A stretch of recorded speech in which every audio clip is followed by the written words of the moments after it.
Где весна, там цветы и подарки, добрых песен, знакомые строчки.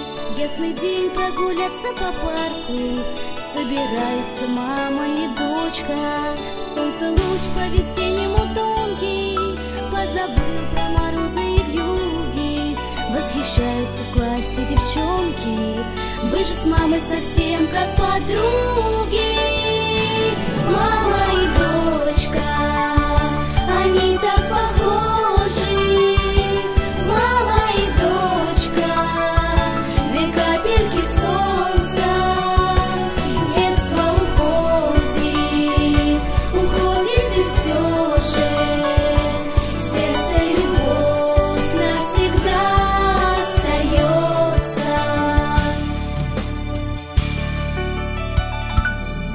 Дочь грустит, дочь ответа не знает, на душе тяжело и тревожно. Мама скажет с надеждой родная, все вернуть, все исправить возможно. Голос мамы нежный и строгий вновь звучит сквозь ветра и потери. Мама с дочкой идут по дороге любви